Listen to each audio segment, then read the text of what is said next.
Welcome back, dear listeners, to this latest episode of the podcast series, The Way Out is In.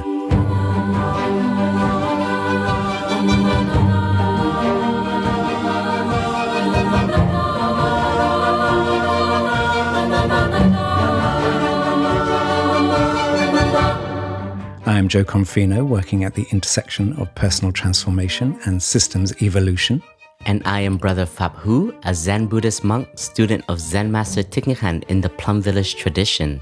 Today, we're going to be talking about Plum Village as a healing center. So many people will know that it's a practice center for meditation and mindfulness. But a lot of people come here actually who've been going through a difficult time and wanting to come back home to themselves and to rebalance their lives. And today, we'll be joined by Nick Kenrick, who has been here for a year and a half and who is going to talk about his own personal transformation.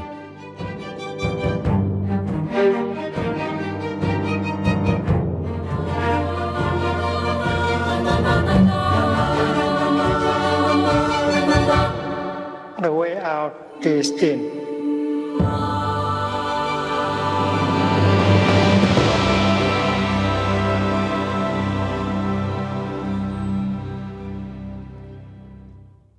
Hello everyone, I'm Jo Confino. And I am Brother Phap Huu. And as I mentioned, we are joined today by Brother Nick Kenrick. Brother, do you want to just say hello? Hello, Jo. Hello, Phap Huu. So, Brother Phap Huu, tell us, before we speak to Nick about his own journey in Plum Village, tell us about the many reasons people come here. Plum Village as a practice center, first and foremost, is a place where monks, nuns, and lay practitioner come to cultivate the seeds of mindfulness, the seeds of awareness, so that we can take care of our personal life, physically as well as emotionally. And in meditation, it offers us space and time to reflect. And in this dimension of practice, Plum Village has evolved into a community where practitioners come, live together, practice together, and what is being produced is, we call this an energy of collective mindfulness.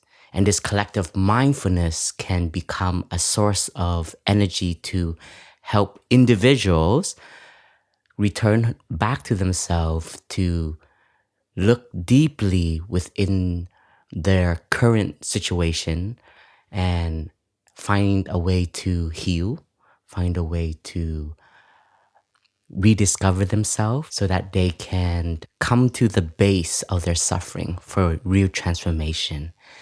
And everyone has a different journey to come to finding their ways to Plum Village or any other spiritual tradition, I would say.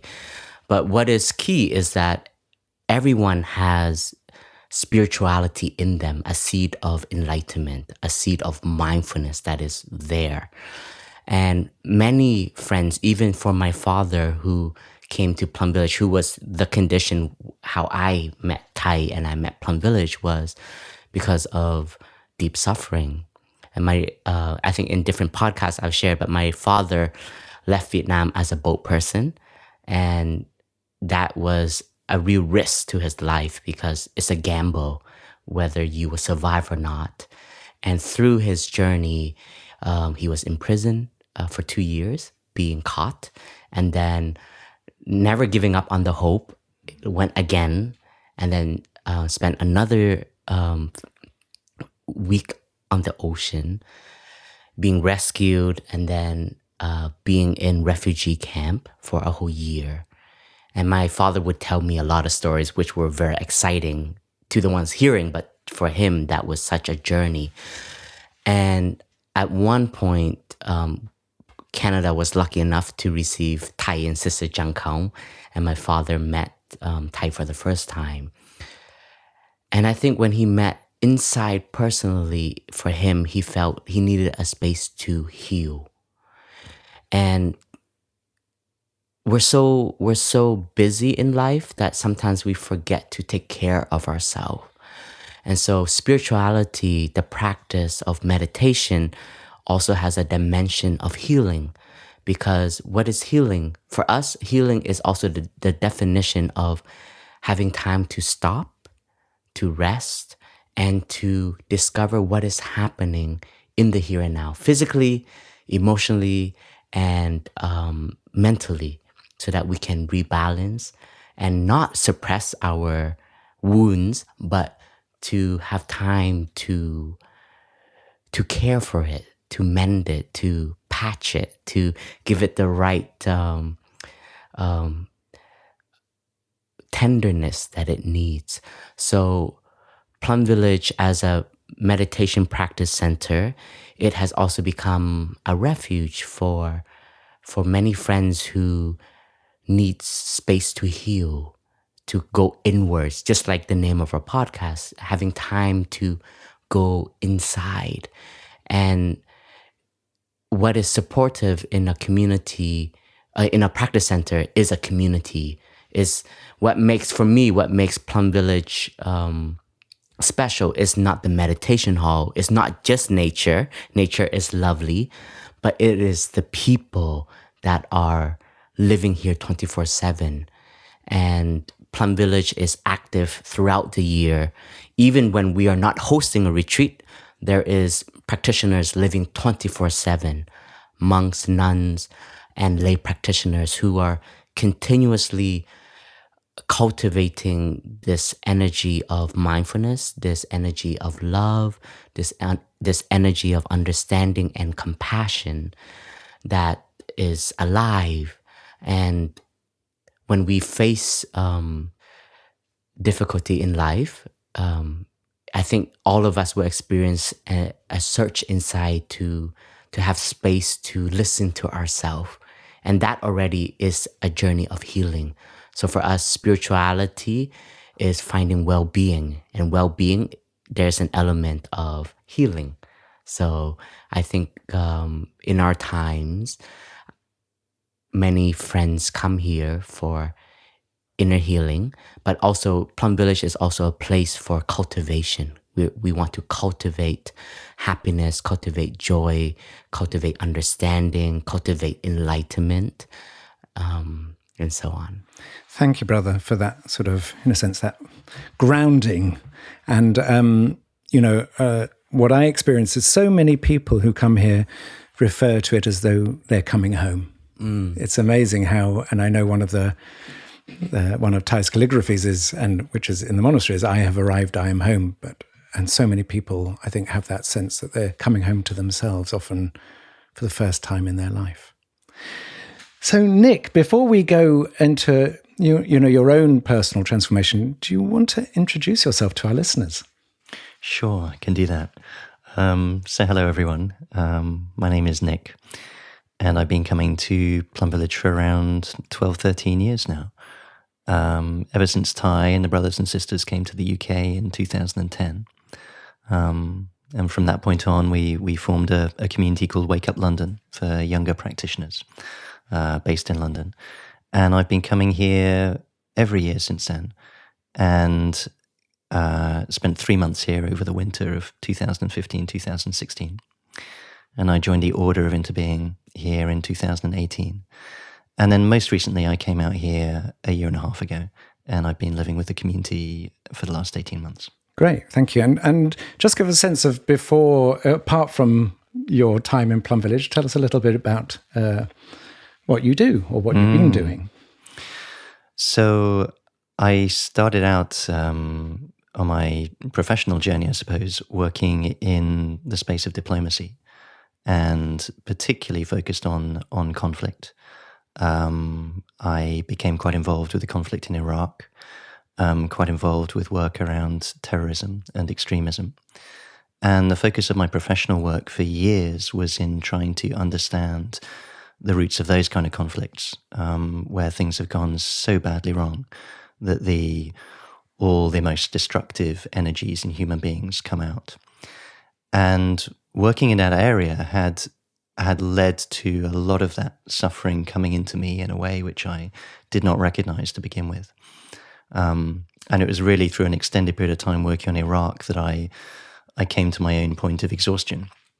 And by good fortune, that was exactly the same point where I found Thay and the monastics. And after my very first retreat with the brothers, a few weeks after that, I went back to Iraq as part of my work. And when I returned from that trip, I collapsed with exhaustion. And I couldn't work for 6 months. And I had no idea why. But I was just starting to practice in this tradition. And the only thing really I could do during those 6 months was practice with my local Sangha and help to build up Wake Up London, which was starting at that time. And to look inwards to see what on earth was going on for me. And I find how much of my fear and trauma and suffering had been touched by being close to these conflicts. And as I went through my recovery from that fatigue, I also found that my life direction started to change. And from wanting to work in the field of diplomacy, which I'd enjoyed very, very much, very rewarding, very rich, of course has its challenges, I found that the individual journey became more important to me of how people individually cope with their trauma and suffering. And so from that point, I left to retrain into psychotherapy. And I spent the last 9 or 10 years working in the health service in the UK with people who have deep depression, anxiety, sometimes trauma, sometimes combined with physical health conditions, and working with them both as a psychotherapist, but also as a mindfulness practitioner to support how they move forward in their own healing.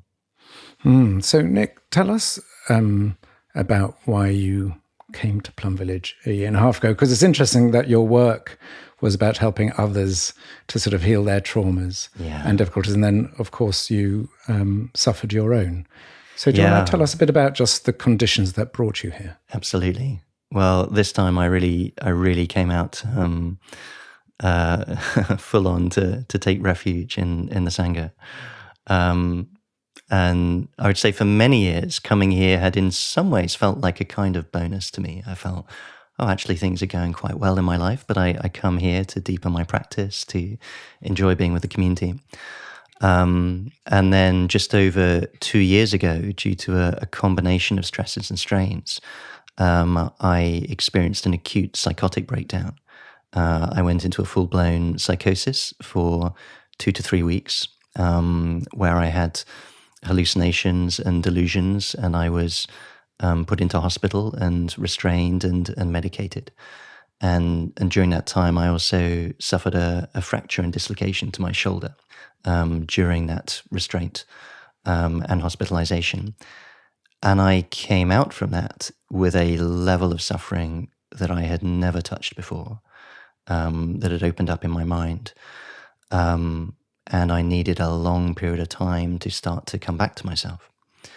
And after several months back in the UK, back in the care of my parents, I knew very strongly that I had to start rebuilding my independence, but I couldn't live on my own at that point. I could not cope with work, but I knew from my experience of coming here over the years that by this point I could cope with being in Plum Village. And I wrote to Phap Huu, and I wrote to Mick, who runs the farm project. And I was very open about my situation. I said, this is what's happened. I've gone through an acute psychosis. I'm recovering from that. And this is a time where I really need to come out and be a cell in the Sangha body and take refuge and recover my practice. And they both wrote back very positively. Phap Huu wrote back and said, come out, take refuge, keep taking your medication, keep in touch with your psychiatric care as well. But you are welcome. Come here and practice with the community and take refuge. And Mick said, I will welcome you, brother, and you're welcome here on the farm. And that's when I came out in June 2021. And how did that feel to be welcomed in that way when Plum Village could have easily said, well, we don't want that sort of problem here? Well, it was life-giving and quite possibly life-saving because I felt more vulnerable than I'd ever been at any time in my life. And and I also knew that distresses like psychosis are very challenging for many people to deal with. And I'd seen in the past, sometimes it's, it hasn't always been possible for people someone in a psychotic state, when they're in that state, cannot practice. The practice isn't available in the way that we seek to offer it. And so I knew there was a risk. Phap Huu might say no, because there's a need to take care of the whole community to make sure it's a safe place for everybody. So I didn't know whether the answer would be yes. So when the answer was yes, there was tremendous relief and gratitude in me. And I felt very committed to make the very best of this opportunity, both for myself, but for the community as well.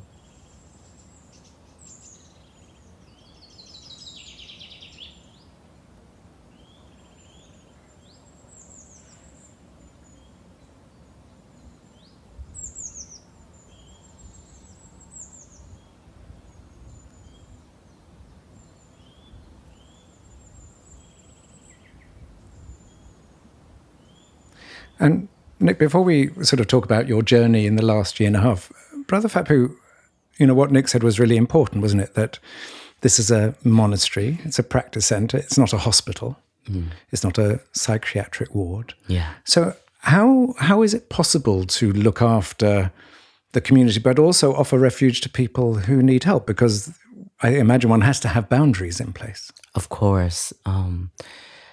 Well, when Nick reached out to us, I don't make decision by myself. I always ask among the brothers, especially because I have a relationship with Nick, and I know who Nick is, and we've been through some situations together in Plum Village, so I know Nick very well, and I know his level of care. He knows how to take care of himself, and that was very important for me. In our communication, I made it very clear, like, you have to be very responsible for your well-being in the community, because the community is a place that offers a lot of space, but everybody has to be responsible for their own suffering and happiness. And you can't come to the Sangha and just pour your suffering and say, please, take care of me, but not also be responsible. Of course, it's always a two-way. Both sides have to meet and have to join palms and bow. It's not just like, this is me and do everything for me. And I was very confident that Nick wouldn't do that. And in the community, we have set boundaries because we have learned from a lot of experience.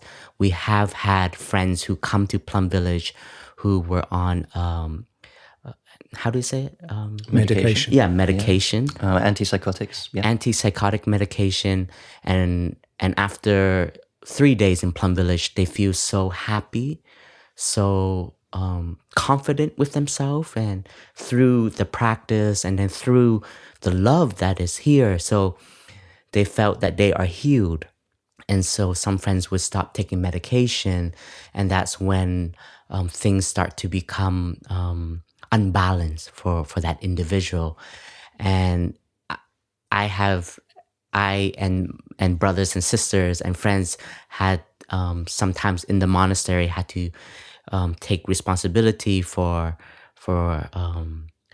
handling a special case where we had to take care of that person's safety as well as other safety, the community at large. And we've even had to call sometimes the gendarmerie, which is like the police in our region, and even doctors had to come and help us in situation. And so we've learned through 40 years of Plum Village. And so later on, we always ask friends if they're on any medication, and if they are, please respect and please continue to take care of themselves. And we never promise, and I think this is very important, we never say meditation and Zen will heal you all and take care of all your suffering. Because for us, it is a journey, it is a path, And actually, suffering is a part of the antidote. Suffering is a part of the transformation. And so this understanding of Zen and Buddhism is very important, that we're not here to give you a quick fix, but it's a commitment to be with oneself, and to also learning to be vulnerable to oneself as well as to others, because that's when, for me at least, I believe that's where true transformation can begin, is because that's accepting oneself. Great. Thank you, brother. Nick, tell us, or describe to us really, what this last year and a half has been like, because you now, well, not, I was about to say you appear to be very balanced, but I know you are very balanced. There has been an extraordinary healing process that has taken place. And I think there's a huge value to our listeners, and also perhaps to those who have suffered something similar to you, to recognize that there is a path and there is a way through. So, or potentially. So tell us what's happened, what's gone on. What was that? Well, the place I guess I want to start is the state I was in as I came out. It was such a relief to be here. It's a community I know very well. I feel very comfortable with. I feel very safe with. But I'd never been here with the kind of level of pain I had, and I was still getting to know my own mind at that time. I was used to having a fairly positive mind state in life, and in a stage of things when I came out, my basic mind state was really not positive. My basic state had a lot of pain, a lot of suffering. I had very little access to joy or happiness. So there was almost a strangeness for me in being in this environment, which in the past had been very positive and very joyful for me, but I wasn't touching that on a daily basis at all. On a daily basis, I had a lot of fear. I had a lot of grief. I had a lot of pain. And my mind was opened up to a lot of feelings and emotions that I'd never had to deal with in this concentration, including hopelessness, despair, hatred. And I can say in this situation, I did not know how to heal myself. I didn't know what to do.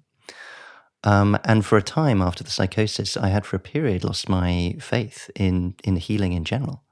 And having practiced as a psychotherapist for 10 years as well, there was a part of me that was profoundly upset with suffering a psychosis, because I had my pride, and I thought, wow, I've trained and practiced as a psychotherapist for 10 years. I've been a very committed practitioner in this tradition, and then this happens.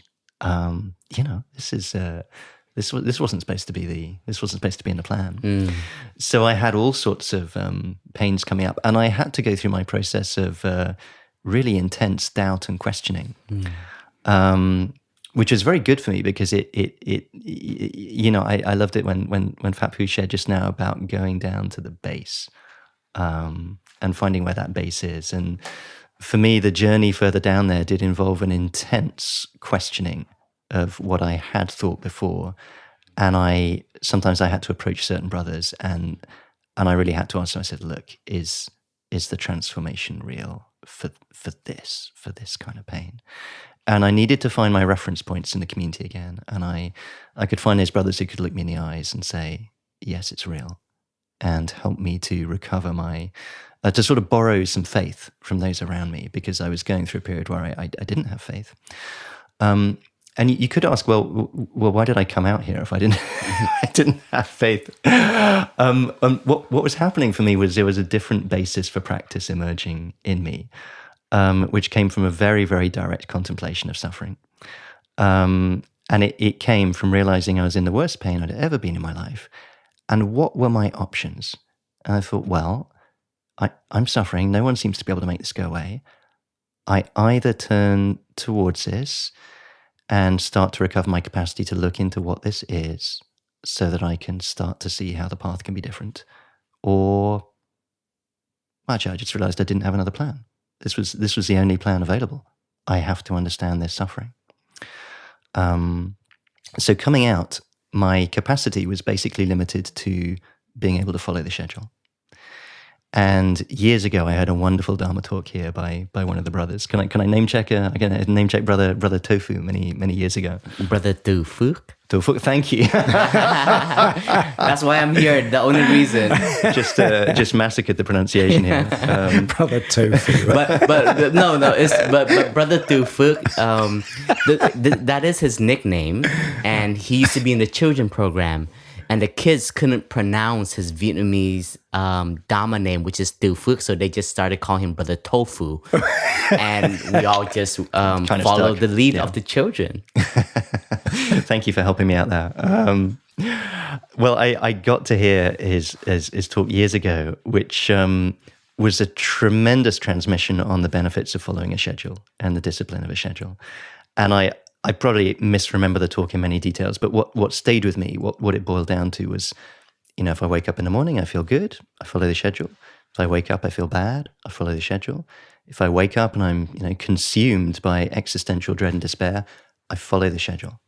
And I recognize through this the potential for a gradual liberation that no matter what state I'm in, I can follow the schedule because this schedule is so fundamentally wholesome. There is no way I can tell myself that I'm harming myself by following this. And if I can just keep following in whatever state I'm in, gradually those states have less power over me. So this had been transmitted to me from being in Plum Village before. And I took this attitude into my service here. And I don't think I missed a single shift on the farm during the year and a quarter I was on the farm. I was always there at the beginning, no matter how I felt. I would come to the check-in circle. I would share very openly, this is my state today, and I'm here to serve and here to work. And then I would spend my afternoon, sometimes picking kale, watching hatred and pain arise in the mind, and keep picking kale and watching it, and really do the day-by-day work of seeing my mind turning over this kind of suffering, just like the compost on the farm. And I'm so grateful for Thay for using these organic metaphors in the teachings, that being a mindfulness practitioner is like being a gardener. And sometimes you've got this really smelly compost. I mean, awful. What on earth can I do with this? And I did not know what to do with this, except to follow the schedule and watch my mind. And gradually I saw my mind turning this over. And the following day, it would be softer. Some of the edges had come off. And then I would see it would bring pains up, it would turn them over, they would go down again. And I started to realize that there was a practitioner within my mind that was starting to take care of this for me. And the condition I needed to provide was to keep showing up, to let that process work. Thank you, Nick. Brother Phap Huu, and we'll come back to this, Nick, because there's a lot more to talk about your, the practices and what you did. But brother, just going back to, well, two things, actually. One is the importance of the schedule. Yeah. So it'd be really good to know, because that, of course, is true for the monastics as well. So maybe start off with sort of just picking up on what Nick said, because, of course, it's not just important for him. What Nick shared, it reminds me so much of my novice years. We were trained, we were taught, and we were consistently reminded of diligence and how to learn to not follow our habit of laziness. That is a hindrance in our practice to realizing liberation. And for me, the schedule is part of the boundary that you're asking, Jo. Like, yes, a practice center, there is love, there's understanding, but it doesn't mean anyone can do whatever they want, because we are a collective community of practitioner, and harmony is so important in a community. We do have rules, we have principles, we have guidelines, but the fundamental is it's the spine of our body, it's the schedule. And it's very interesting how it's so basic, but it is what you're going to meet every day. And that's where your mind meets. It's like every day you wake up, your alarm goes on at 5:15 or 5 or 5:30, or sometimes people you learn about yourself. Your alarm goes on. You know you should get up, but you want to be there for sitting meditation because that's why you're here in Plum Village. But your laziness, your habit, your wrestling with your mind just to remove the blanket out of your body is so simple, but it is a whole struggle. And so the schedule becomes your trainer. This is your personal trainer that you don't have to pay for. It is your real discipline. And this is what you start to cultivate your own independence, and you start to cultivate your own inner strength so that you can guide your mind. A lot of the times we will allow our craving, our habits to take over. And it's like, oh, it's okay. Nobody's going to say anything. And it's true, in Plum Village, if you don't show up, we're not going to hunt you down. For monastic is, excuse me for using that language, but for monastics, sometimes the mentors and we have a mindfulness inspector will come to a Sangha meeting and to remind the community, like, we see brothers and friends not showing up. Please let us recultivate our diligence and to motivate each other again. But we're not here to father and mother you at that level, like, please, like, show up. But we're here to inspire, and we expect each individual to have a determination. And where do you meet and where can you develop that determination is the schedule. And I had an underground mentor. So we have an official mentor, but we have many underground mentors who, like what Nick was referring to, is like, there are brothers and friends in the community where you will meet and you know that they can help you with that particular difficulty, or where you're feeling blocked and that particular brother has an element where you know they may be able to water the seed in you. And one of my underground mentor who was a very busy monk, but I always saw that he was available for the community.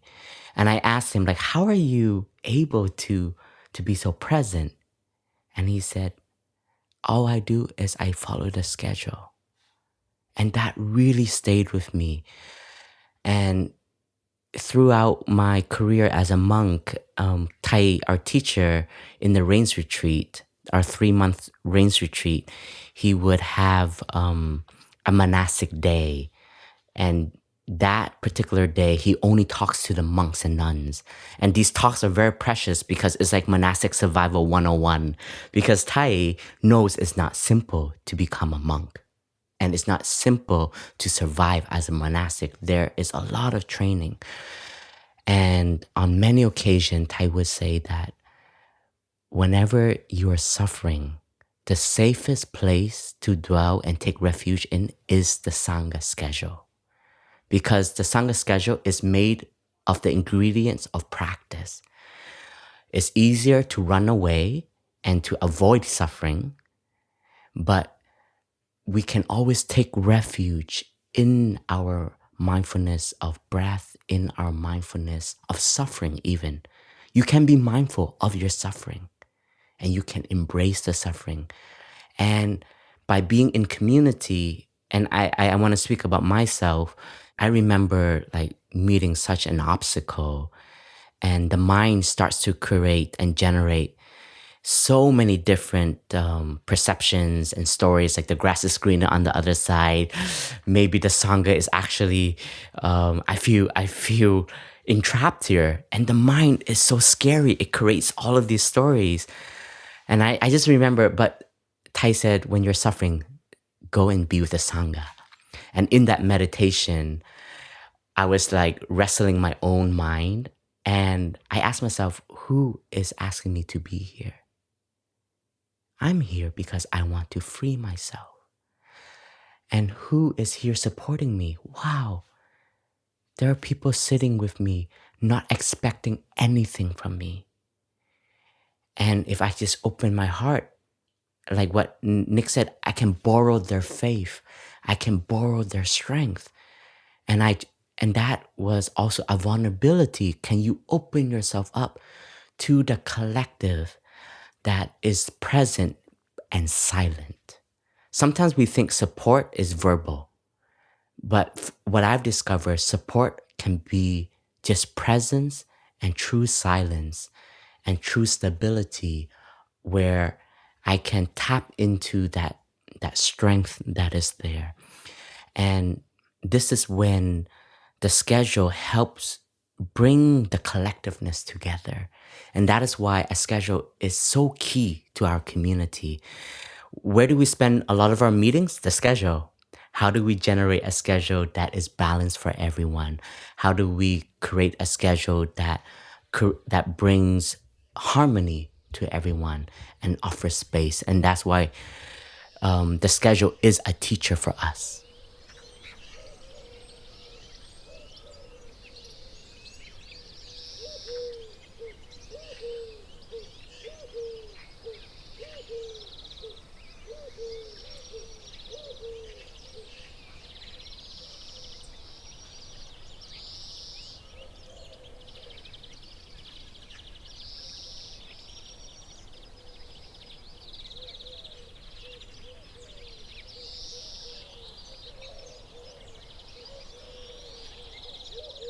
And for those who may have not come to Plum Village, do you want to just quickly explain what the schedule is so that people understand that? Of course.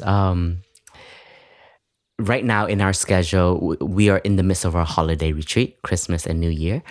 So our wake-up time is 5:45, and our first practice together is 6:30. With a sitting meditation together for 30 minutes in silence or sometimes guided meditation, and then followed by a practice of touching the earth and breakfast in silence, and then followed by a morning session of Dharma talks or workshops, and it varies throughout the year, and then collective walking meditation outdoor, lunch together in silence with contemplations, bells, etc. And then we have the afternoon, a break for everybody to personal space, followed by service meditation. Service here is like we see Plum Village as a home for all, and we all want to pitch in to take care of the monastery. And it's a very important time to learn to do without trying to achieve. So you can practice mindfulness in service. And of course, for the friends who come, it's mostly like raking the leaves, gardening, cleaning, etc. And for some of us monastic, this is when we would do administration work and many of the other things that are behind the scenes. Followed by either Dharma sharing or sometimes free time for exercise, sports. And we always end the day with sitting meditation in the evening to wrap up the day. Sometimes it's sitting and chanting, sometimes it's sitting and slow walking, and then followed by noble silence from 9:30 to all the way to after wash up after breakfast. And for some retreats, we even extend the noble silence. And our schedule would vary through the season. And so this is a collective cultivation depending on what retreats we're holding, what kind of activities that we are gearing towards. Sometimes in the spring, we have more service time because we need to be outdoor more. And so we're very flexible, but the principle of the schedule is to help everybody practice collectively mindfulness, because independently we can just be lazy and no one would know, but collectively it offers this boost of support for one another. And we've talked about it in another podcast. We always have lazy days, so where we can rest, where we can also be more free. And there is a lot of joy. We do a lot of songs. During Christmas, some friends from their talent, they offer a piano session, which was so beautiful. And we have moments where open space is there for creativity to come. And when you generate a schedule like this, it also helps set the minds of people. So what I've heard and what I've helped guide people when they come to Plum Village, the first few days, there is some unease because you are asked to slow down. The schedule is suddenly less noisy. It's present, but it's less noisy. So the stillness is challenging, but this helps us to arrive in our body, to arrive in the present moment. So the schedule becomes a friend to allow us to enter into this meditative presence that is there, that we can allow to be cultivated. And so for many friends in orientation, I always say, please also surrender a little bit to the schedule, because our mind is very active. It can be like yes, no, judgmental. But then you don't take anything from that. If anything, actually, I feel you lose more energy. So sometimes coming to a practice center, the most challenging is being open. And actually being open is the first element of learning. Thank you, brother. Nick, I just wanted to come back to one thing you said before we move on, because one of the traditions in Plum Village is about their sharing circles, or what are called Dharma sharing circles. And you started to talk about, this impact on your pride, being the psychotherapist who then, wasn't able to heal himself in that moment. And you talked about every day on the Happy Farm, there was a circle with some sharing. And I'm just wondering what it felt like every day to truly open up to your pain and suffering, and how that helped you, or if it did help you, actually. Yeah, thank you. This was a very beautiful experience, really, on the whole, and a deepening of trust and safety, ultimately. And I think it's the last year where I've learned much more deeply and concretely another layer of what it means to take refuge in a Sangha, which does involve so much openness and honesty and trust. Because certainly speaking in my own experience, there is a deep conditioning that there may be some experiences that are inside that if I really show everything, may be rejected. And maybe, somehow there's actually a deep level of toxicity that, maybe if I share this, people go, well, no, I don't have that at all. God, no, that's awful. And then, the sense of being terribly alone would be sort of confirmed. So there's this journey for me into deeper and deeper. It's both trust, but it's also risk-taking. This is a curious thing for me about how the experience of trust develops, is taking some risks to reveal a bit more.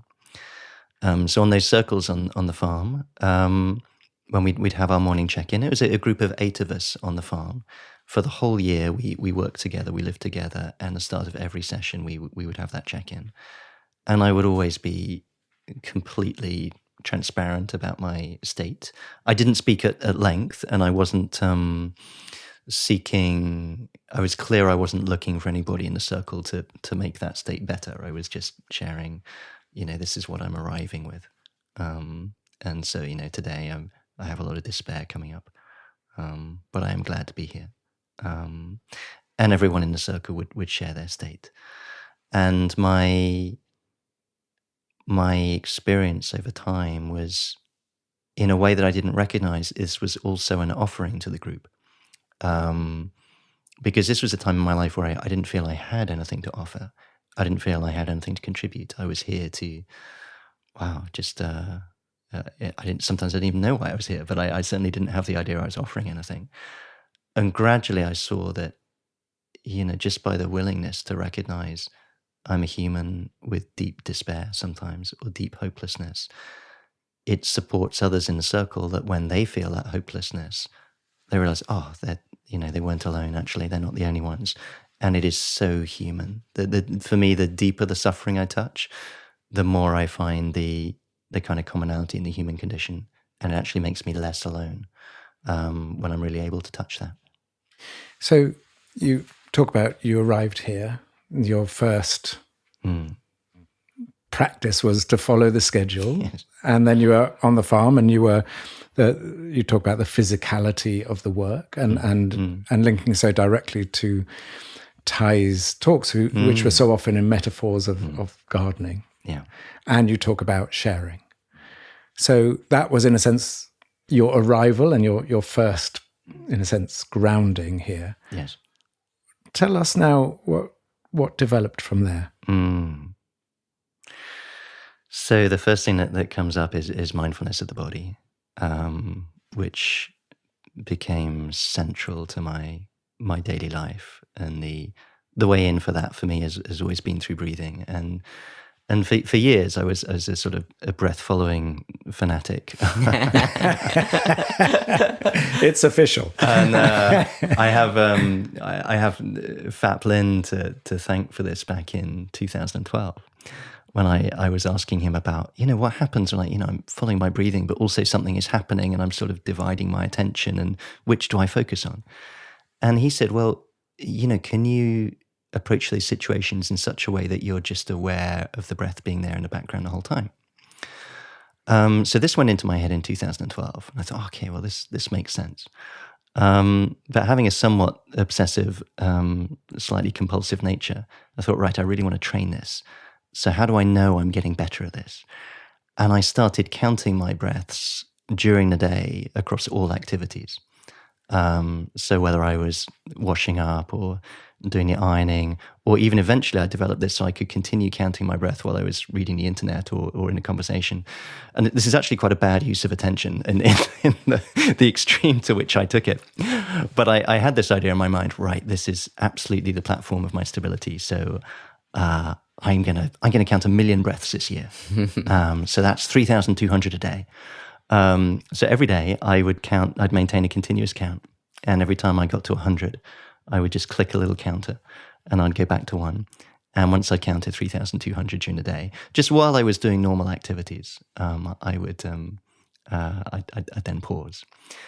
And at some point, it gradually dawned on me that spending so much mental capacity just racking up a number in my head had now gone a little bit beyond the teaching point that Phap Lin was making.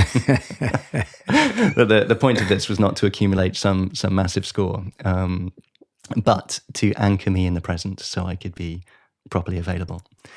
And the next time I saw Phap Lin, I said, oh, yeah, I was doing this. And one day I counted to 7,200. And then I thought, maybe this has gone a bit too far. And I stopped doing it. And he looked at me and he said, good. And for me, it's a great example of sort of being a little bit bitten by the snake. I had one idea about the practice and I took it to the extreme. But it was a very useful background habit as I was starting to rebuild my practice on the farm. I came back to the discipline of having the breath there through everything I was doing and expanding around that to try and feel the whole movement of the body. And having a body in movement while I was practicing with this level of suffering was an incredible support to me. And this is something that's also known in trauma work when we manage the intensity of feelings that we can fixate on that can overwhelm us. And in trauma, for example, you often see people who've gone through trauma in sort of shock, they'll be sort of rocking. And you see there's this wisdom within the body to bring some movement and grounding in, to know that our body is with us and that we are holding ourselves in the midst of our suffering. So on the farm, I started to recover my intentional practice of being aware of all the movements of the body and to watch my hand reaching out to pick the kale, to coming back. And the suffering was still there, but it was now accompanied by this feeling of this constant flow of body movement that just created some room and space around the suffering. So that was the first thing that started to really come back for me on the farm. Brother, coming back to you, because I'm one person who came very late to knowing I had a body, in the sense that, I think a lot of people feel that their head's on sticks and their body is there just to move their head around, move their mind and head around. Just picking up on what Nick said, again, just for our listeners, just to deepen this conversation, in terms of, from your perspective, what Nick was saying about, bringing the breathing back to the body, importance of recognizing, being mindful of the body, rather than thinking. Can you just, is there anything you'd like to add? Mindfulness of the body is the first establishment of mindfulness that we train in our practice here, part of the 4 establishment of mindfulness. And the body is a very safe place to ground our practice, because a lot of times we think too much, and we think even about meditation. But the first practice is learning to stop. What are we stopping? We're stopping running. What are we running from? What are we running to? Or are we going in circles, right? And it can be our minds, it can be energy, etc. So mindfulness is like, we have to have an object of mindfulness. What is our mindfulness? Where can it be generated? And we've heard this many times, the body is our temple. And even the Buddha, Siddhartha, on his path of seeking liberation, he realized that the body is something to meditate on, to care for, and to nourish, because it is a gift. As part of the Buddha's journey, he went through quite an extreme view. Is like to have no more feelings, to annihilation, so that then I feel liberated. But part of his meditation, he realized that what I am doing is so harmful, and we have to have balance. We have to have love and care, because this body is not just it's not just an instrument. The body is something that is a part of this universe, and if cultivated and generated beautifully, it becomes a flower to humanity. And I always come back to this line where Thay says, even humans are flower. We're all flowers, different flowers in the garden of humanity. And that is to remind us that we have freshness in oneself. We have the capacity to love. We have the capacity to be kind. We have the capacity to support others. And a flower's nature is also to become compost, which can be regenerated to become new flowers. And that is the metaphor for us to understand and to not push away suffering, to not see that suffering is our enemy and difficulty is our enemy.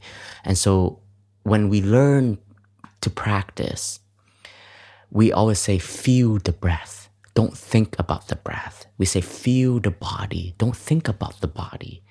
Because if you are mindful, you can feel the tension. You can feel the muscles.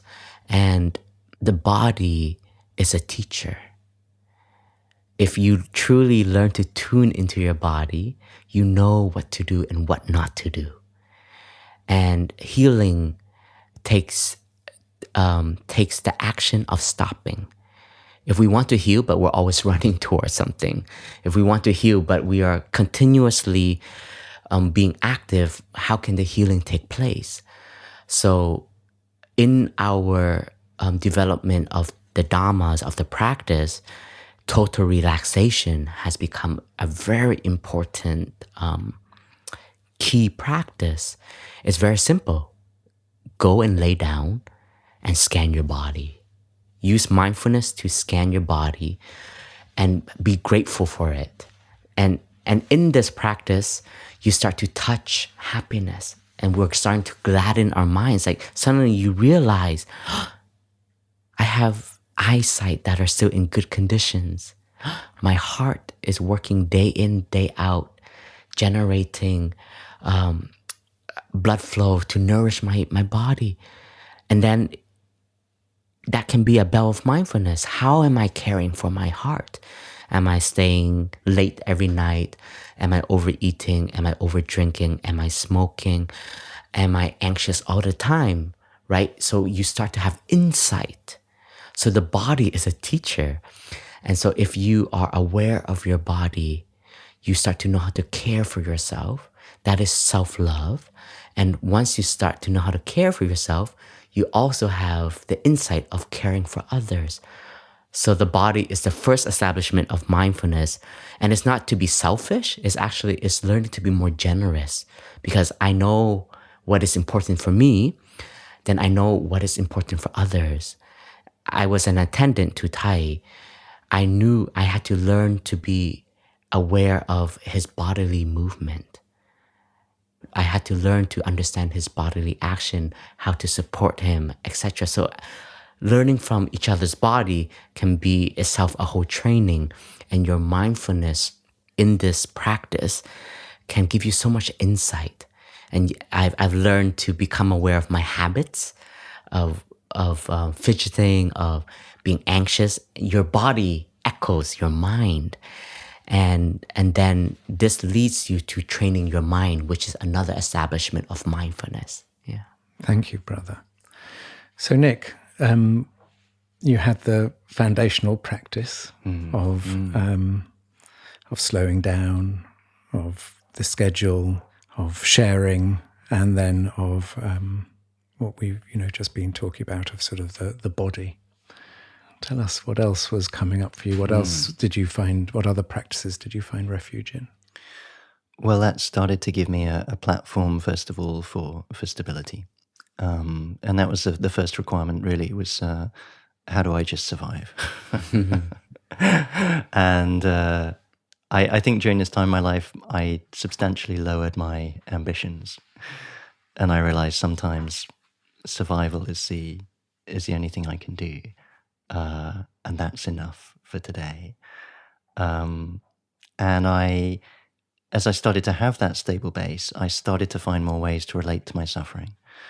And this sort of storehouse of having come here for 10 years opened up many of the teachings that I had not connected to so personally, but came through in this time. One was relating to my ancestors and recognizing my ancestors have survived suffering I probably can't imagine in order for me to exist in this moment. I cannot know what my whole history of ancestors, what they have managed to go through and to overcome, to constitute my mind and body in this moment. And I realized that just by surviving, I honor them and I give them a chance to find a fresh way forwards in this moment, and to bring in another dear friend and teacher here, Sister True Dedication. And in one of my black days in Upper Hamlet, she saw me struggling, and I referenced the level of despair I had, and she shared a bit about her own experience with that. And she said that Thay had said to her very sternly once, when she was only seeing the mud, he'd said to her, "We do it for the ancestors." And this resonated with me. So with this stable base, I started to already feel I'm doing my job by developing my stability and just allowing myself to be with these experiences. And I started to see fruits coming out in ways I didn't expect. I think at this point, mindfulness of the body throughout the day was a sort of survival imperative for me. So I was tremendously aware of how I was moving around. And one day my roommate came up to me and he said, "Wow," he said, "man, you are just radiating peace." And in that moment, I wasn't feeling any peace at all. I was kind of clinging on for dear life. And so this was kind of like a little bit of a koan for me. So I thought, how is how is this moment actually peaceful? And to see that by the mere act of really bringing presence to my body and my physical form, created a level of grounding which was actually experienced by others. And again, this was a time where I didn't feel I had anything to offer. I didn't feel I was contributing to the Sangha. I didn't want to volunteer for anything. I couldn't serve. I was just doing the best I could to take care of my stability. But I realized that by doing that, this was also already offering to my environment. And that gave me an extra sense of confidence that, okay, this practice is producing some fruits. Even if I don't feel I'm directly touching those fruits right now, the fruits are there and they're coming into the space. And that then also gets reflected and moved around, and I'm being held by that.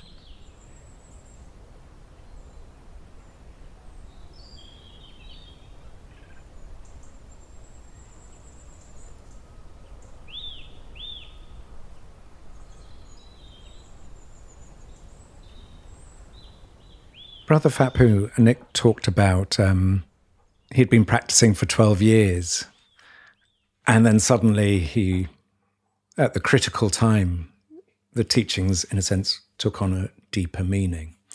And there are a lot of people who might have a trauma or a difficulty in their life and think, okay, now I'll start practicing. And what we know is that it's very, very difficult to start practicing when you're already in the midst of turbulence. So it would be really useful, again, just to hear from you, brother, about the importance of practicing in the good times in order to be ready for the difficult times. Of course, and we've seen this in many periods of history, you know, in terms of drought. You know, if you saved food during the good years, like in Egypt, then if the drought comes along, you've stored up goodness. So, I mean, we see it in many aspects of life. But in terms of the practice, can you just maybe talk a little bit about that? Yes. My personal experiences, it's so much easier to touch inner peace and touch well-being while we are happy enough. We don't have to be 100% happy, but we're happy enough. We are mindful enough. We are well enough. And the practice in our tradition, we see it as a way of mindfulness, rather than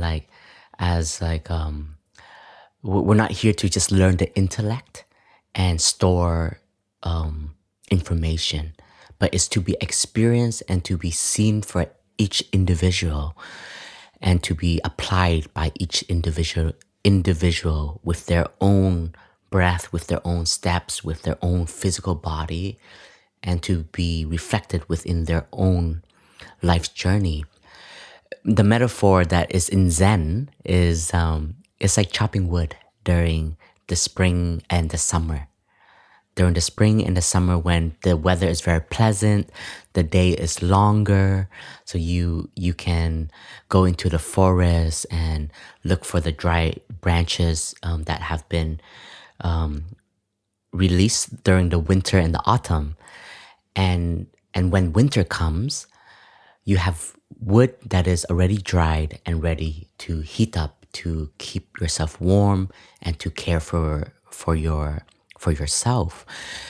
And the practice, if we can use the language of, it's a very good investment. It's a very important investment to have the ability to connect to our mindfulness. When we speak about mindfulness in our school of Plum Village, which is also part of School of Manifestation, we see that mindfulness as a seed. Everyone has a seed of mindfulness. But if we don't develop it, it can't be called upon. And the beauty of honing and practicing mindfulness daily, it becomes a very good habit. It becomes automatic. It is like an angel that just appears and says, okay, you're angry, you're in despair, come back to your practice of mindfulness. Whether it is walking, whether it is sitting, whether it is drinking tea, whether it is going to hug a tree, whether it is being mindful that I need good companions right now to nourish myself. So this mindfulness becomes a light for you.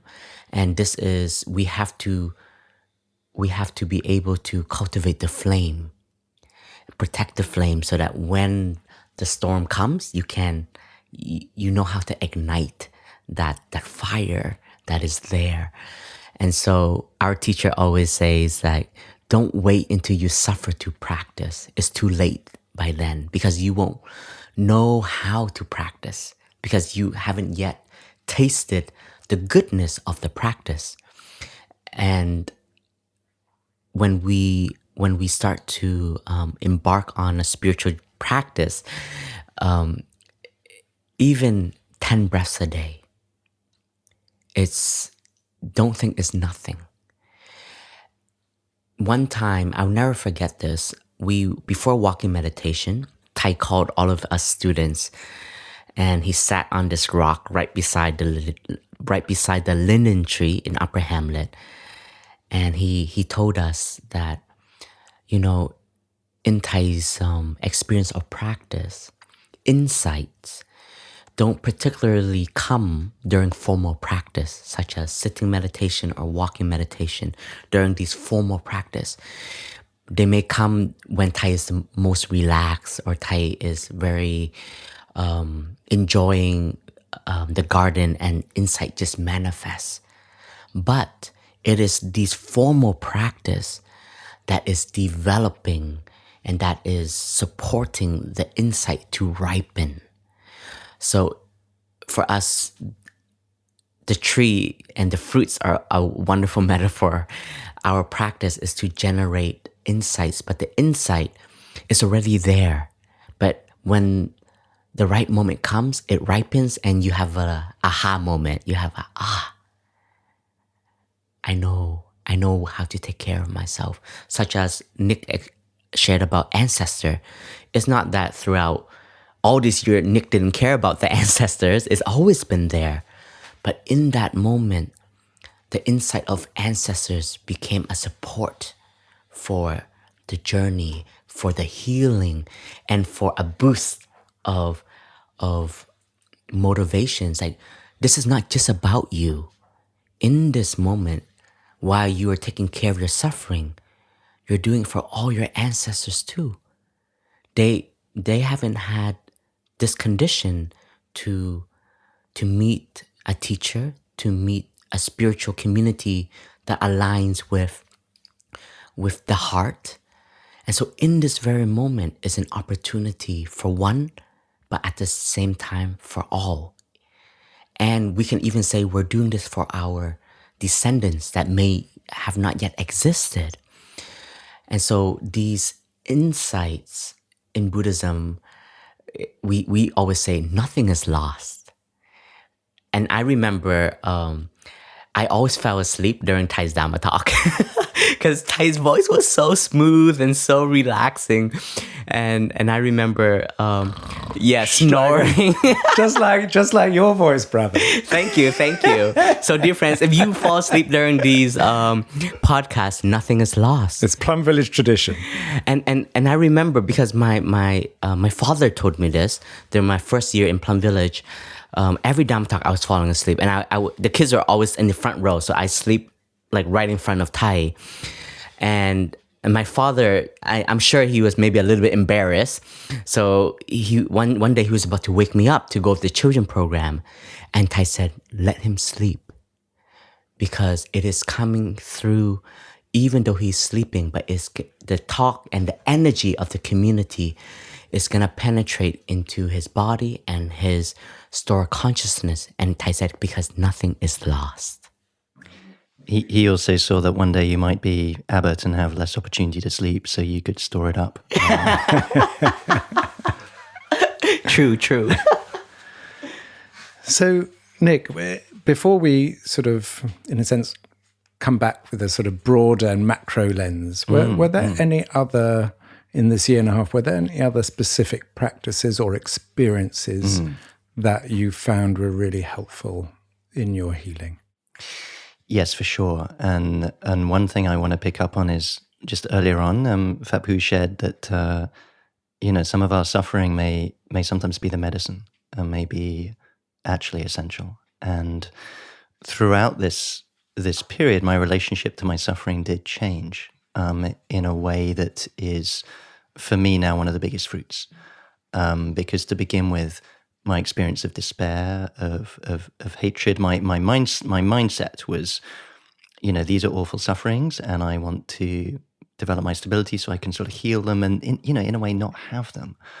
And I found as my stability became stronger, I could see that the despair in me, when it was held in the right way, was healing me in a way I didn't realize. And this was a very big shift in mindset for me. And I started to see, I remember the moment I saw this down on the farm, that every time I was aware of suffering, it was because I was trying to do something impossible. I was trying to be something I couldn't be. I was trying to do something I couldn't do, or I was trying to know something I couldn't know. And in trying so hard to do something impossible, it was actually creating a state of despair in me. And I'd lost many things in my life with this particular breakdown. And that brought a despair in me, which was pointing towards the need for a letting go, which was very hard and very painful. And the despair came from the fact that I found it so hard to let go of certain things. And as I was able to develop more stability and capacity, I didn't do the letting go, but my experience was that the despair held in mindfulness turned into a letting go and created space for me to come back together in a new way that created a possibility for a new future. So the despair held in mindfulness was slowly dissolving aspects of my past that I was very locked onto. And when I started to see that these experiences of very deep pain could actually be healing experiences, healing me of a fixation in a way, or an attachment, when there were enough conditions of safety and mindfulness and care around, was a very deep shift in my relationship to suffering in general. And what it's meant for me is I no longer have the idea that I want to live in a way that gets me away from all these emotions, but I more seek to have a freedom of movement, to be able to touch deep despair if it's necessary, because sometimes that might be healing for me, it might be healing for someone else who's going through despair, and I want to be able to be there with them and not say, oh, it's so terrible you have despair, from where I am in this place of well-being, it's for me, that's not the role I want to play with people. I want to be able to continue actually to touch that suffering, because it allows me to be with them and accompany them, and to see how that suffering that I thought was all bad, actually with the right conditions can create a better future.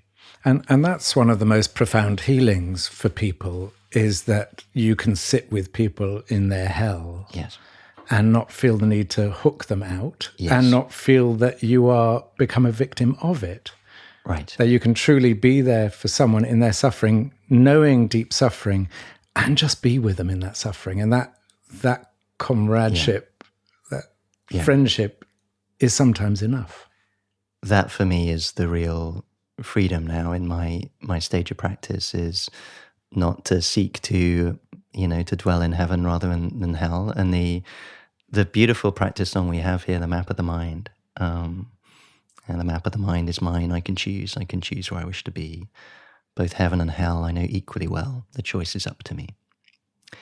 And when I heard that in the past, I thought, oh, this is great. As I train in the practice, I'm going to understand the conditions of heaven and the conditions of hell, and I can just choose to stay in heaven. And now, actually, I'm much more interested in a kind of freedom of movement, that I can feel comfortable to be in heaven, I can feel comfortable to be in hell, if that's what the moment calls for. But I can do that with a stability and a capacity to be there for the nutriments that can come out of suffering to create something new. And that's still absolutely a part of a practice journey for me. But it's changed my relationship to how I think about hell, and actually my wish to be able to keep going there at times when that is of service and a benefit. Brother Phap Huu, I just wanted to bring you back at this moment, because what Nick is saying is that it can sometimes take, in his case, 12 years for something to happen that allows him to really more deeply understand an insight or a knowing.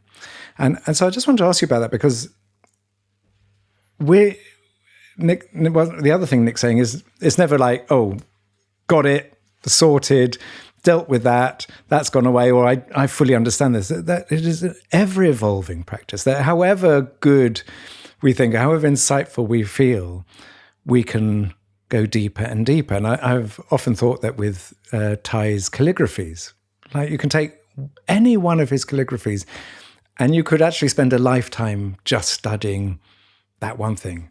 Yeah. Whether it's, even drink your tea, to actually, you could spend a lifetime actually, what is it to really drink your tea? In your experience, you've been a monk now for sort of 22 years or so, 20 years. Almost 21. Almost 21 years.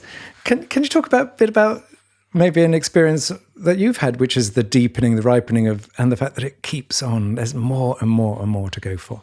Yeah. One of the most beautiful things about Buddhism that Thay has shared, and I've touched myself, and it's part of our training, is learning to be open to the present moment. And there's no absolute. We don't believe that there is just one God that have made everything and is the answer to everything. But life is always teaching us. And if we know how to be present, we can learn, we can love, we can experience, we can suffer, we can be a part of it, and we can grow from it. And so this openness and this is why humility is so important for us humans. We have to continue to cultivate this idea of success as a successful person is someone who doesn't suffer anymore, is ignorant, is ignorance. It's a source of suffering itself, that view. And what I have learned, I share this because I feel a lot of the times we will come to monastics or even to Thay. And it's so easy to elevate the practice and elevate holy people on their holy path as someone who don't suffer anymore, someone who knows it all. I'm sorry to say, that's not the truth. We still suffer. We still cry. We still need moments when we don't want to see people. We need to take care of our suffering. We need to take care of our past. We need to take care of our ancestors' suffering. We need to take care of the present moment suffering. And if anything, it keeps us more alive. It allows us to be more in tune with life. And this personal journey for myself as a monastic, I've also had the idea I wanted to cultivate myself to be a super mindful monk, whatever that means. But I had that view and I really cultivated instead of Nick counting breaths. I had this book where I would have everyday key points that I'm mindful of opening this door, mindful of putting on this shoes. And at one stage, it was very important because it became my steps to develop my determination and develop my habits. But at one point, it also becomes its own trap because then you become dogmatic about it and you become judgmental about it. You also start to criticize yourself if you are not doing it well. And the Buddha has said himself, the noble truth that helps us touch liberation is suffering.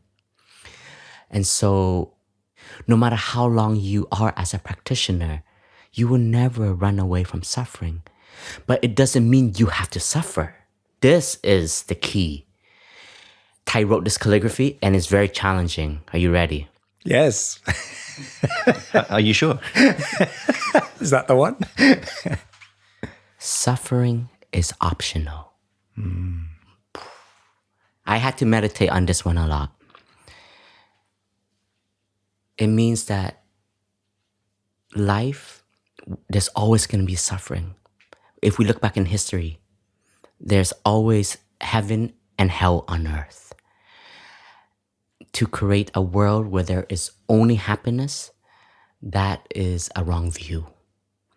To find a place, a kingdom of God, or a kingdom of heaven, or a pure land of the Buddha, where there's only happiness, there's only flowers, there's only fruits, there's only good fragrance, that is an illusion that we have created. But the true reality is happiness and suffering depend on each other. But when there is suffering, it doesn't mean you have to suffer. You can see suffering, accept suffering, look at suffering, embrace suffering. But what you bring to that suffering is not suffering. You bring understanding. You bring compassion. You bring tenderness. You bring friendship. Such as Nick's aspiration was very beautiful. It's like a doctor doesn't have to be sick to heal someone, right? A teacher can help guide someone but doesn't have to particularly suffer exactly like that person. But because of energy, I am connected to you. When I see you suffer, there's no way I can be 100% happy. Well, we can, but then we are ignoring suffering. And so a part of my growth in the practice has been the growth of accepting my limits, accepting my capacity, and then being open to how much more understanding and love I can actually have. In Buddhism, stability and peace and love is limitless. And there's no barriers around that. And that is something to be generated every day. And it may be impossible in one person, but it's possible in a collective energy. And I think one element where I saw Nick flourish in is taking refuge in the Sangha. And I know even sometimes I would see Nick is suffering, and I don't try to have the answer for Nick, but I just come to Nick and I just ask him, how are you? And he can share openly. And sometimes I said, I know you're there. And sometimes I would see Nick and I just offer him a smile. And for me, that is also telling him that I am here, even though I may not have the answer, but we're here. And because we're alive, we are still breathing, we're still cultivating the practice, there's an opportunity. And so what I have learned from my own suffering is being patient with oneself is also very important. Accepting oneself is very important. Sometimes I do feel unstoppable, like in retreat mode. Like I feel like we can keep going. And then there are moments I'm just so overwhelmed. And to be able to accept that also is so important. So the Buddha has taught the middle way and to not burn out, right? As humans, as a teacher, as psychotherapist, as practitioner, as father, mother, teachers, we all have limits that we have to also accept. And we have to know how to also care for oneself. And this care for oneself is not to be selfish, but it's like in order to continue to offer.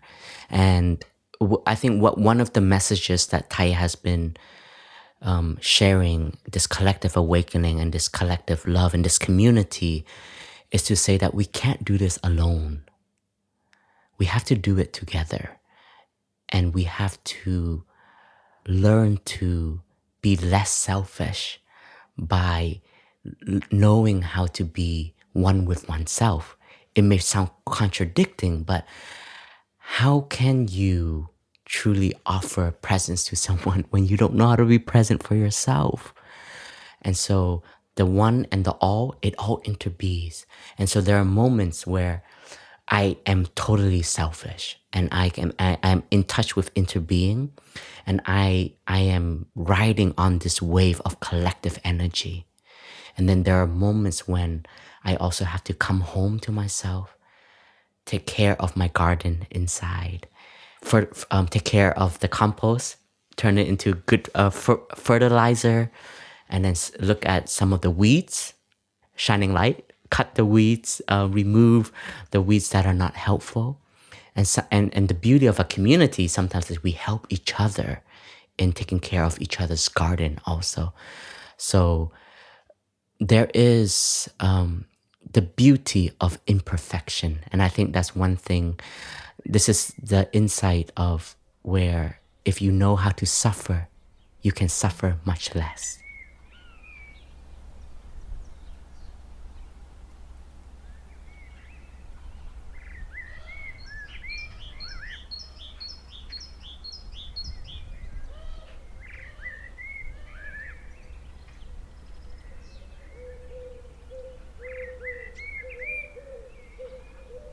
Beautifully spoken, brother. Thank you. Nick, tell us, how are you now? So you've been here a year and a half. How would you describe yourself right now? I am very much returned to a good level of wellness and health. And when I use the word returned, I don't mean I've returned to how I was before, because that was not actually an option. My life and the way I function has changed, and I'm now very grateful for that change, because I see I actually have more freedom. I have more stability. I have more capacity in some ways than I had before, and not necessarily in the way I would have expected. And I want to touch on two aspects of the fruits of this past year in my own experience, and particularly this theme of relationship to suffering and how we see the goodness of suffering, which I think can be a challenging expression. And I talked a bit about despair and my experiences of despair, and how I saw that despair held in mindfulness was changing who I was actually. And there are two kinds of fruits from this for me. The first one is the little bit more obvious one, when there was despair in me because of something I was very attached to, something in my life that was no longer here. The liberation of working through that is I no longer feel that despair about what has changed and what was lost. There's a freedom in that. The second kind of liberation is in my relationship to despair itself.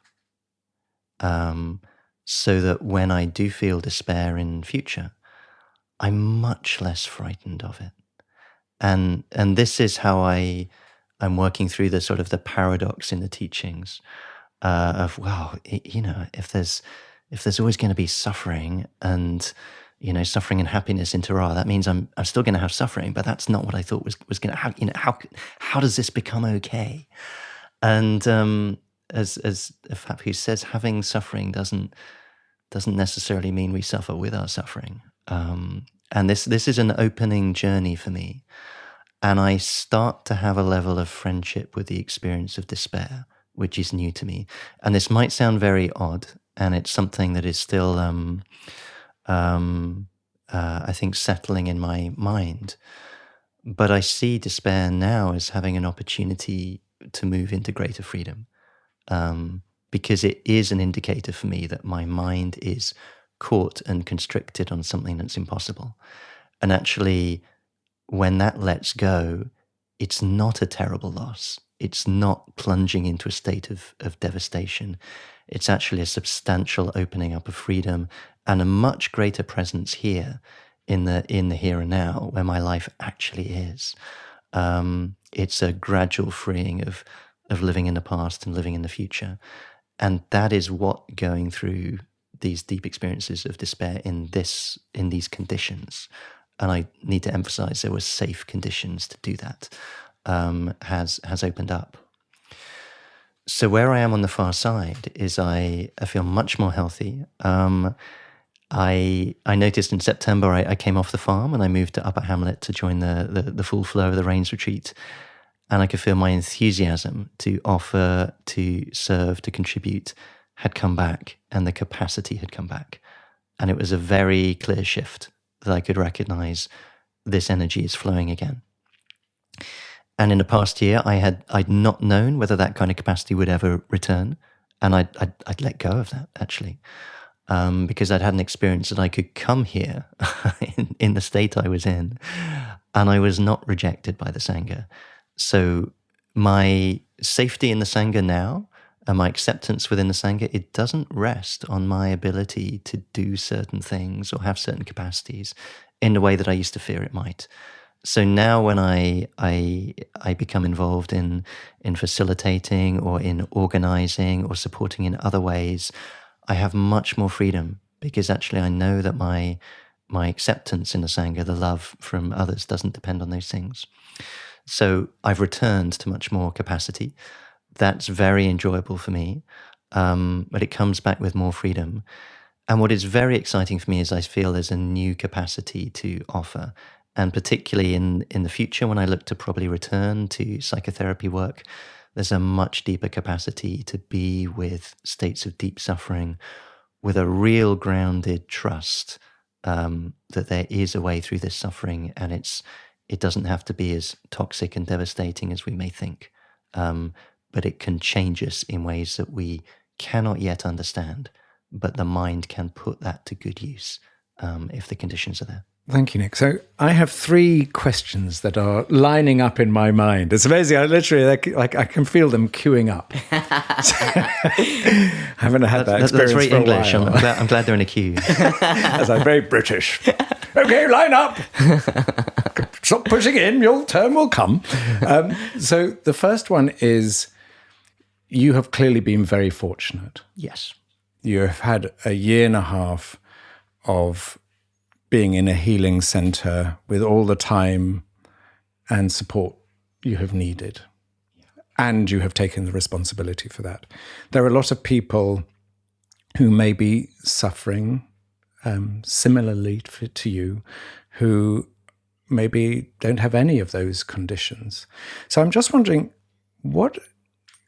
if there's someone listening who might have suffered in a similar way to you, who is thinking, I'd love to come to Plum Village for a year and a half, and that's not possible. What is it that you could offer them as a pathway that doesn't rely on Plum Village, but is almost the essence of what you have learned through being I think I've seen firsthand the extraordinary capacity in the mind to rebuild and regenerate in a way where we don't actually have to know how it's doing it or what it's doing. We just have to allow it to happen. And it's new for me to experience it from the inside to this level. As a therapist, I've worked with many, many people who've experienced deep despair and suicidal thoughts and intentions. And within the theory side of psychotherapy, we understand very well that when despair is very strong, it can convince the mind that there's no way out, there's no way. That's part of the experience of hopelessness. And from the outside, we can see that is just a phase. That is a part of the experience when you have those thoughts and you see no way. And as a therapist, if you can put safety around that, and I'm very used to building an alliance with people I work with, of if these thoughts and feelings come up, what is our plan to just get through that? Because we know that state is impermanent, it does pass. Now, I had that experience as a therapist and that knowledge. And of course, when I went through it myself and I was in it, those thoughts came up and they were just as convincing as they'd be for anyone else. Because my mind would say, oh, if I was a therapist, I'd say, this phase will pass. But this isn't going to pass. This cannot pass. There is no way for this to get better. So I experienced from the inside the conviction of no way out. And what I'm so grateful for in this is having the experience of that deep conviction that there's no way out. And somehow a decision to simply continue and let conditions around me penetrate into me and change me, let the consciousness come in. I feel I can say with much more kind of personal experience that our mind has capacities that we don't even know, is more mysterious than we can know. And it is wired at the deepest level to restore itself and to find a way. Our ancestors have done it many times. Humans in so many forms and situations have come through things that can be unimaginable to us. And at that level, when we touch, for me, I never wanted to have that level of suffering. But strangely, it makes me feel more connected to humanity than it ever has, because in that level, I truly feel I'm not alone, because it is something in the confrontation with life, the fear of death, the terror of suffering. So to someone who touches that, to know we are not alone, it's so convincing in that state to feel, yeah, but I can't come through this. This is not what someone else has experienced. That experience itself is profoundly human, and to give ourselves every chance. For me, I say in all honesty, I'm glad this suffering happened for me. I'm incredibly fortunate conditions were there to come through it, because I can see there were times when that was not at all certain. There's a very plausible alternative history where I didn't come through this. I can see that. And I've touched that possibility. But on the side of where I am now, I'm glad to have encountered that, because on the far side, there's actually more freedom. There's less fear. There's more connection. So there is a fruit that has come from the deepest pain I've experienced. And if we can just carry on, this can happen. And sometimes that's the only condition we can supply. Beyond that, we find every resource we can draw on, every friend we can take refuge in, every place of stability. And when they're not in person, they're in the teachings, they're in the books, people who've gone through awfulness. During this, I was drawn to read more about the Holocaust and accounts of Holocaust survivors. And this is something I've actually shied away from in my life. But in this past year, I felt this draw. I needed to look at people who had come through the crucible of the darkest suffering that I could imagine, and had survived, and not only survived, that fruits had come from that. And I needed to know that. And those people are there in their stories. They're there in our books. And as Phap Huu shared earlier on, we're not saying here that, you sit on a cushion and it kind of all gets, that's the only thing. It's an eightfold path, not a onefold path. And we bring everything to that we can, in our action, in our speech, in our environment, in our livelihood. And the mind can find a way. Thank you, Nick. You've for that deep sharing, and it's brought up in me a similar moment in my life where, while as a journalist, I was also doing some coaching, and I'd been taught this phrase, this Korean proverb, which said, even if the sky were to fall in, there'd be a way out, way through. Mm-hmm. And so whenever I was working with someone who was going through a difficult time, I would say that. And then there came a time where my first marriage was falling apart, and I was falling apart with it. And I remember at one point sort of leaving my house and going into the forest and sitting at the base of a very old yew tree and just thinking this is where it ends. And realizing that I couldn't coach anyone else, because I couldn't coach someone and say that proverb, which was at the heart of what I had thought I knew, because I couldn't find a way out at that point. I felt this is where it all ends. This is where it all falls apart. This is the moment it all stops. And I knew, how can I help someone else if I have not found a way through? So I just stopped. And it was, 2 or 3 years before I was able to go back and say, well, actually, I have found a way through. And because I found a way through, I can really be there for people in the way you describe. So I think that's there's a great truth in what you say. My second question is, in this podcast, we like to talk about the personal and the collective, about individuals and society. And you started off by saying that you had been studying conflict and the roots of conflict, and seeing, devastating conflicts in the world like Iraq. And I'm just wondering, you've learned about something on an individual level, but I'm wondering, on a collective level, when you take your understanding that you've developed now and you take it back to those places, do you see anything different? For me, certainly now, the link between the personal, the individual, and the collective manifestations of suffering is, I know the word that comes to mind is complete. I mean, that sounds very presumptuous, but in some way, I don't see this difference. It was already clear to me, working in the conflict in Iraq, sometimes in negotiation with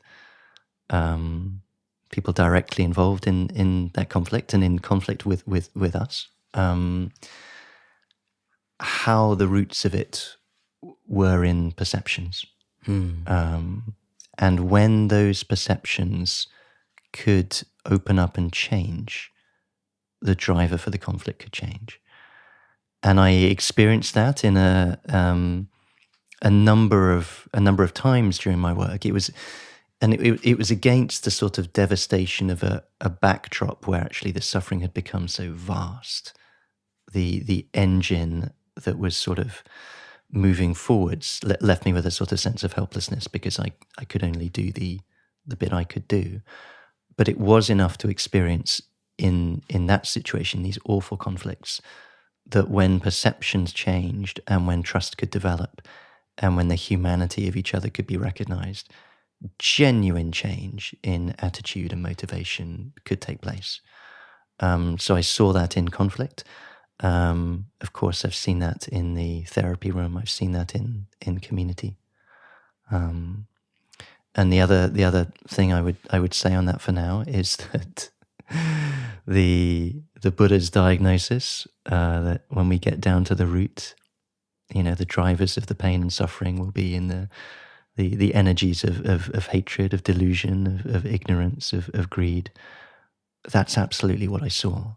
And it doesn't take a big narrative of conspiracy or a group of evil people creating bad things. And in some ways, it would be simpler if it was like that.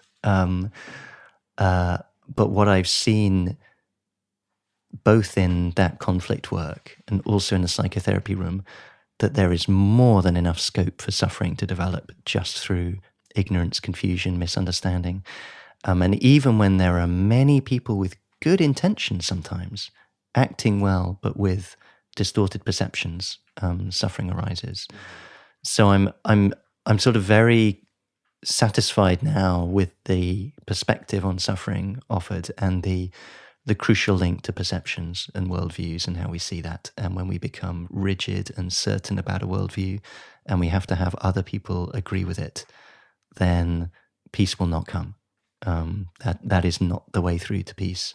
We can't wait for everyone to hold the same view, and we need the tools to live in harmony, even when we have different perceptions, and to have ways to work with those. Thank you, Nick. And my last question, which has been queuing up very patiently, actually, didn't try and push in once. Dun, dun, dun. It's very British. was in a sense coming back to mind a bit. We've been a lot in deep feelings and emotions, but I think it's important is because you know the teachings. You've been here a year and a half, and you're a psychotherapist. And Thay was very interesting because he was in the West and he realized to reach Western audiences he needed to have teachings which were relevant. He did incorporate some psychological practices, like he really has a focus on healing the inner child and seeing our parents as children, which in a sense is a psychological tool to develop understanding and compassion and what have you. What are the limits? What do you see as the difference? So why would someone go and see a psychotherapist rather than come to Plum Village, or come to Plum Village rather than a psychotherapist? Or would you just always say, well, actually, I'd like to see both, please, because they are perfectly in alignment and there's no crossover? How wonderful. Yes, this is a very alive area of exploration for me, because obviously psychotherapy is my profession. I've benefited tremendously from receiving psychotherapy and from working as a therapist. And I've benefited tremendously from practicing in this tradition and supporting the growth of Sanghas in this tradition. And I don't actually know how personally I would have done one without the other. They have both complemented each other. And they're so broad and deep. And with psychotherapy, for example, it's such a broad space. There are more than 400 recognized psychotherapies. So when we talk about psychotherapy in general, I mean, maybe we can't even talk about it in general because there are so many types of therapy. But I can give the view that I've come to at the moment around the relationship, because they are such allies in a certain way, and they both, for me, have a great deal to do with the journey towards wholeness. But it's sometimes the case that psychotherapy and spiritual practice can have a different understanding of where that wholeness ultimately lies, what that really means. And most psychotherapies that I'm familiar with, very firmly rooted in what we say here is the historical dimension, and the world of separation, where there's a separate me, there's a separate you. We have these problems of loneliness, disconnection. And the psychotherapeutic project, in a way, is how do we develop the healthiest psyche, the healthiest psychology to cope with this challenge of living in what appears to be a world of separation. And in a world of separation, we have all our emotions of anger, hatred, loneliness, the problems that stem from that. And we need a way to hold those emotions and how to survive this sense of being separate and lonely and afraid and impermanent. And much of psychotherapy, for me, is a movement towards the wholeness of that human experience and embracing all of it, which includes many of the emotions we don't want to have. But the psychotherapeutic project in many parts of psychotherapy, and I feel very, very cautious offering this because I only have my understanding of psychotherapy, but I would say many psychotherapies end at the point of this is now a healthy, integrated psyche with access to all the emotions and a capacity to respond effectively to life. But it leaves this residual, unaddressed pain of, I'm still separate.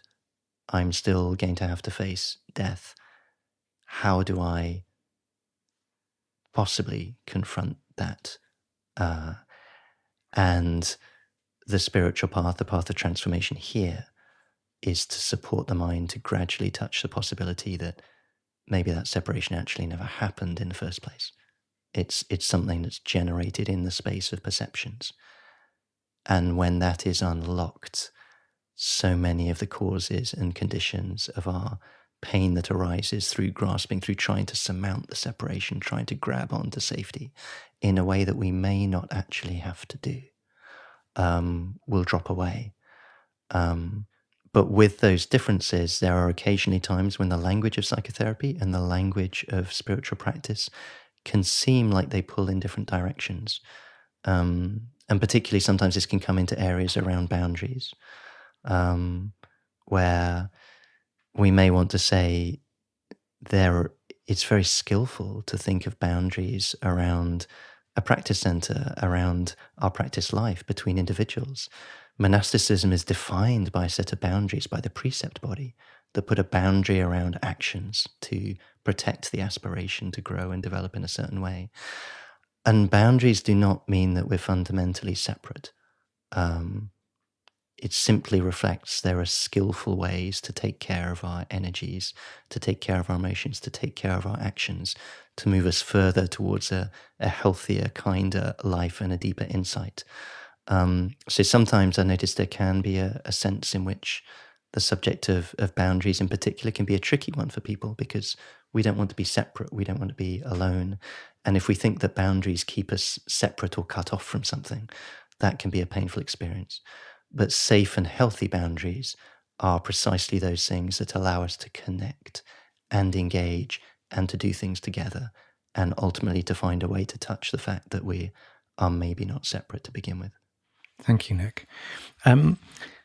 That took us more into the mind, which is, I think, helpful. But I want to finish with one Plum Village practice, if that is okay with both of you, because it feels relevant at this moment, and we've talked a lot in the past, Brother Phap Huu, about the Plum Village tradition of watering the positive seeds or watering people's flowers and showing appreciation.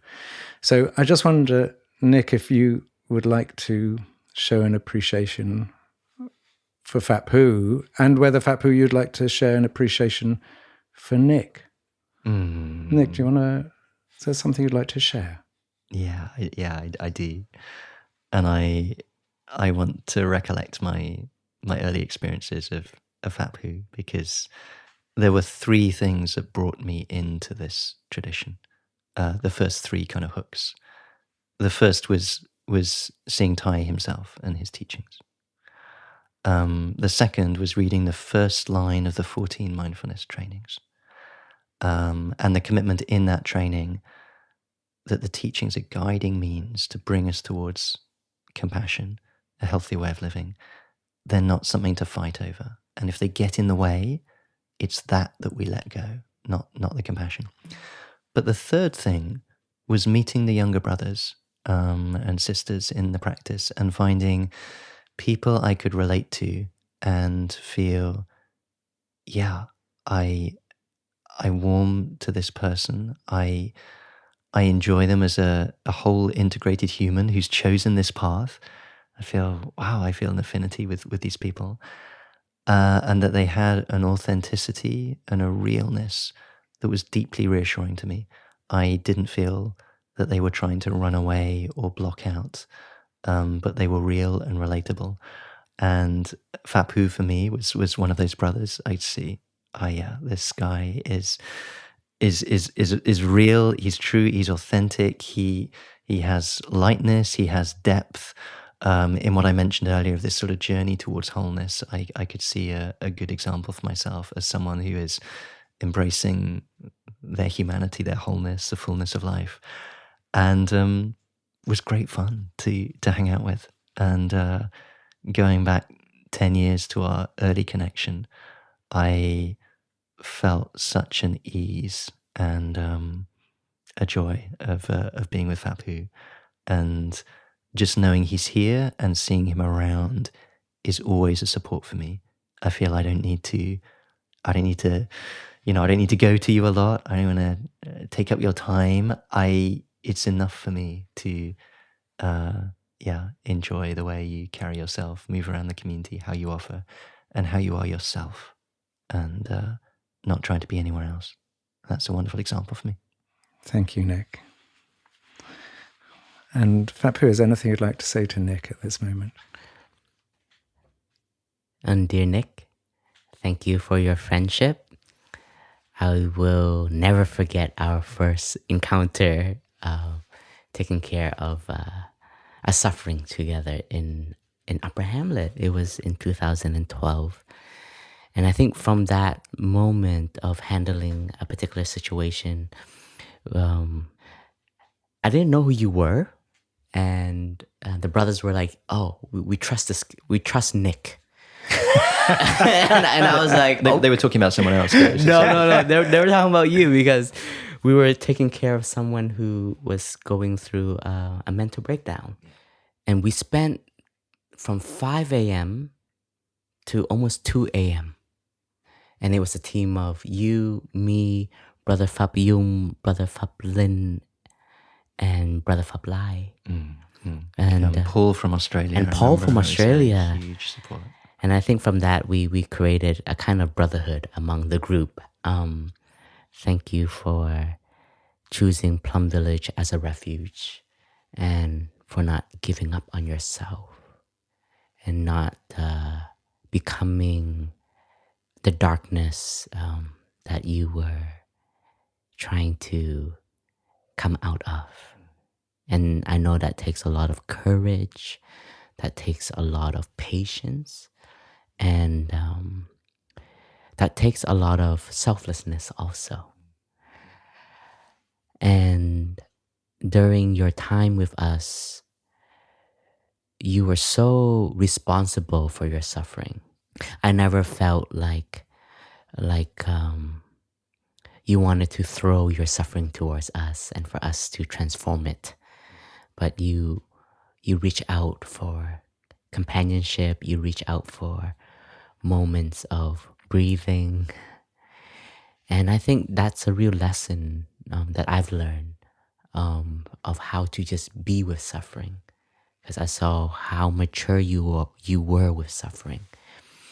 And like you didn't know, but I think you were modeling for many lay friends who were here for 3 months or 1 year, a very mature way of taking care of deep suffering, but not giving up also on the Sangha. Because I've seen so many people who suffer in the Sangha and left the Sangha because in that moment the practice wasn't working because they couldn't transform suffering instantly. Monastic and lay alike. And your transformation, this moment recording this podcast and seeing your freshness and seeing your clarity that you have, it offers me so much faith in the practice and in community. And it's not just like it's not something we're painting, but it's a reality that can be felt and I can see real transformation at the base. I'm honored. I'm so honored to be part of your healing. So grateful that you allowed the community into your suffering, because that takes courage also. And in the last few months, you have stepped up a lot in supporting the Sangha, in helping organize lay days during the Rains Retreat. And you were so respectful towards the community, always checking in and checking in not because you were afraid, but just because we're doing this together. Yeah.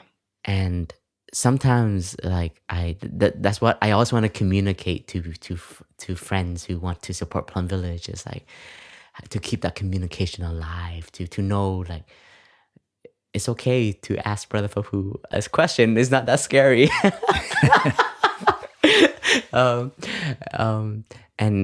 But every time that you came to me, I felt your true love for the Sangha and your true love for being a student of Thay, and for being a part of continuing to be this legacy that Thay has left behind for all of us. This renewal, this fresh breath air of spirituality that is so relatable and is so accessible. And we all have to continue this together. And in in the last weeks, you working with us closely on creating, formulating and articulating boundaries with us. It's been so helpful, and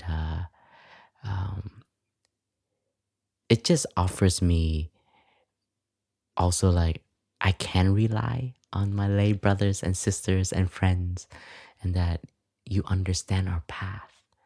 And every time that you came to me with input, you offer from such a loving space and not demanding, and not when you share something about a suffering in the Sangha that you see, it's not like you're criticizing us, but it's more like, I know we're all humans and everyone is on a journey. And that just makes me feel so supported.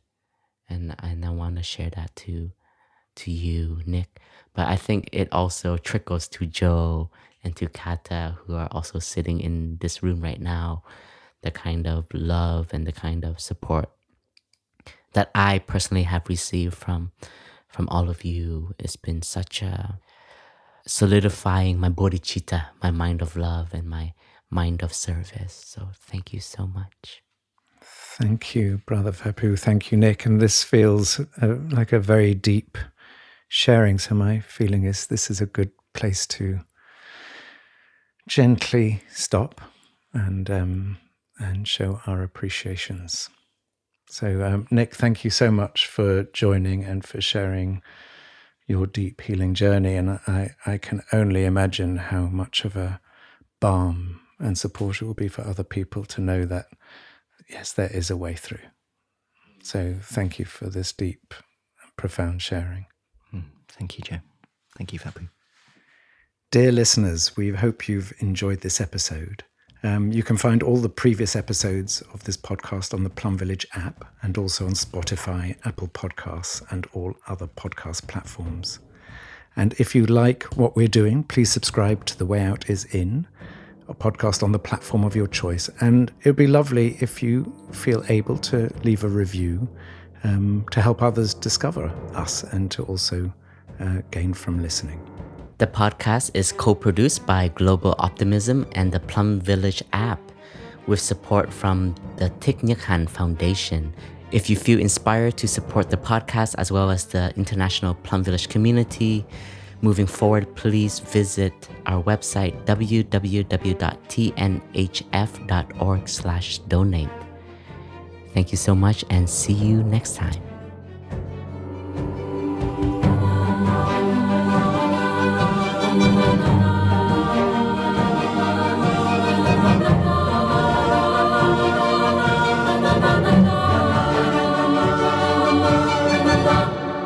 The way out is in.